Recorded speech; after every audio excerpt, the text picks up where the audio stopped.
Now, your KRBC Storm Team forecast with meteorologist Grant Tosteru. Well, a beautiful start to your day out there this morning. Now taking a look on Skycam, the remnants of a few clouds out there with the sunrise. Spectacular start out there after a noisy start for some of us late last night. As some severe thunderstorms made their way in. It's 71 degrees now here in Abilene. Some of that rain-cooled air out there. The remnants of those showers and thunderstorms have dissipated now out over the hill country. We're still seeing a few of those clouds down out to the southeast. Otherwise, still just a few isolated pop-up showers and thunderstorms here in the big country. Nothing severe, though, and these are going to continue to fall apart as we head towards the 7 o'clock hour now. In fact, just a few light showers moving into northern Jones County, just north of Abilene. So as you head off to work this morning, you may run into a few light showers, maybe even a clap of thunder out there.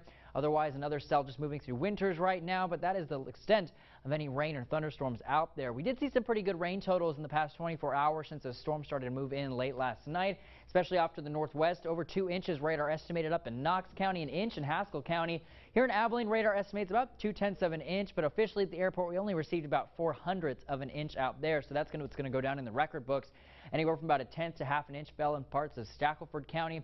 Even 2.5 inches radar estimated down in Brown County, so we're definitely seeing some much needed rain out there. That's not going to help with our afternoon temperatures, though, as we're still going to see the lower 100s return later today. 102 degrees for a high here in Abilene. Good news is, looks like we're going to say goodbye to those triple digits, though, as we head into the rest of the week and to start next week. High still going to stay in the upper 90s, though, but it looks like we're going to stay out of those 100s, at least for a little bit. Unfortunately, there still is that high confidence of these above average temperatures sticking around for really the entirety of Texas, especially along the Gulf Coast. That's where we're seeing those higher confidence out there. But even for the next week to 2 weeks, it looks like we could still be hanging on to these mid, even upper 90s, and still can't rule out those triple digits. There is our next chance for rain coming Thursday night into Friday morning. That's going to mainly be Abilene and points off to the west out towards Midland and Lubbock. There is that marginal risk for severe weather. That's a 1 on a scale of 0 to 5. We'll be watching that chance for some damaging hail, strong winds, some localized flooding, and of course some dangerous lightning out there. We'll be watching those storms off to the northwest, push off to the southeast again, very similar to what we saw last night. 1 or 2 of those could be on the strong to severe side as we head into early Friday morning, so we'll continue to keep an eye on that.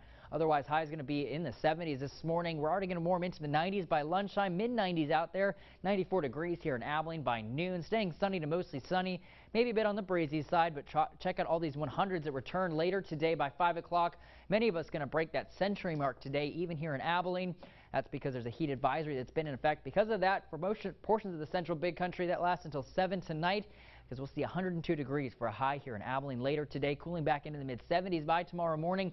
Winds are going to continue to become breezy as we head into your Thursday. I think that's going to keep us in the upper 90s tomorrow, dodging that triple-digit mark. Otherwise, we're going to stay breezy heading into the weekend, still in the 90s, and another chance for rain as we head into the middle of next week. All right, it is summertime in Texas, so the 90s are just expected. However, it might not be the best conditions for our next topic we have coming up on Coffee.